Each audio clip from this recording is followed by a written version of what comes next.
François Gabard, j'ai 40 ans, je suis père de 3 enfants et je suis skipper du trimaran SVR Les Arctiques. Je suis aussi fondateur de la société Merconcept qui fait de la course au large, mais aussi des transferts technologiques de la course au large vers le maritime. Et enfin cofondateur de Vela, qui est une société qui fait donc du transport maritime 100% à la voile entre l'Europe et les États-Unis.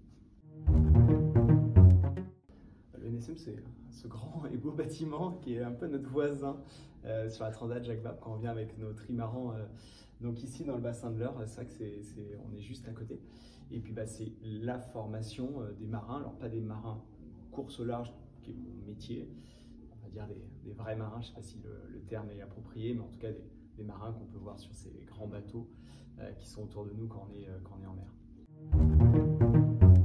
Pour réussir une course sur la Transat Jacques Vabre, c'est de la course au large. Il faut aller vite au bon endroit. Très simple.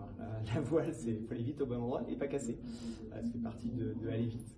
C'est de la course au large. Donc déjà, c'est vrai que c'est pas si simple que ça de traverser l'Atlantique. On est sur des bateaux qui sont toujours à la limite, parce qu'on essaie d'aller le plus vite possible. Donc on essaie déjà de ne pas casser. C'est le premier élément, parce que celui qui gagne, il arrive déjà sur la ligne d'arrivée. Et puis après, il faut essayer d'aller vite. Donc aller vite sur nos bateaux, c'est en équilibre, un peu sur des foils, essayer de voler le plus longtemps possible. Et puis il faut trouver la bonne trajectoire. Ça, il y a une grosse partie de notre boulot, c'est de l'analyse météo, essayer de bien comprendre les systèmes dans lesquels on évolue pour essayer de choisir la meilleure trajectoire, la plus simple, la plus facile, la plus rapide pour aller jusqu'à l'arrivée en Martinique. Ça va plutôt très bien. À quelques jours du départ, on sent là une petite excitation qui monte autour des bassins. On est à quelques jours du départ et j'aime bien cette petite excitation. Je suis content d'être en course. On n'en a pas souvent des courses, on est toujours super content de pouvoir naviguer. Et là, je sens un peu cette excitation et j'adore ça, j'adore cette excitation. Pour la Transat Jacques Vabre, j'ai la chance d'avoir un magnifique bateau, peut-être un petit peu derrière, mais pas très bien. Le trimaran SVR Les Arctiques, c'est un nouveau bateau qui a été mis à l'eau en 2021.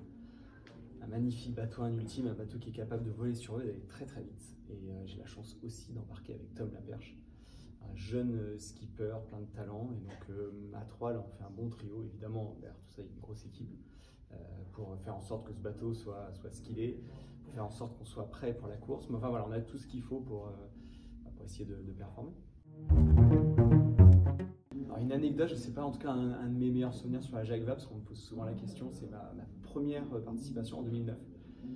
Donc j'étais avec Quito de Pavan sur le bateau qui s'appelait Groupe Belle et on avait eu un début de course quand même très très compliqué avec pas mal de naufrages autour de nous et des conditions difficiles, et on avait cassé un élément dans le gréement, donc j'avais été obligé de monter dans le mât un peu après les Açores, là, en début de l'Alizé, lever de soleil.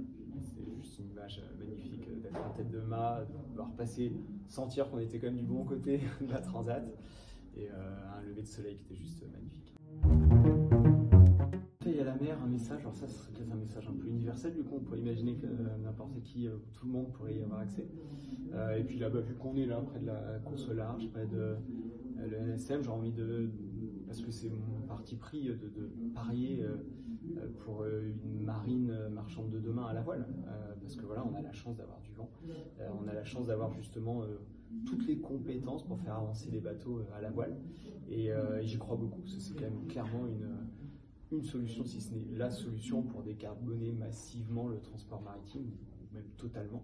Donc voilà, ça c'est un peu une utopie, un rêve, mais on voit que c'est très concret d'ores et déjà aujourd'hui, qu'on est capable de le faire à petite échelle. Il n'y a pas de raison qu'on ne soit pas capable de le faire à très grande échelle. Donc voilà, je mettrai ça dans ma petite bouteille.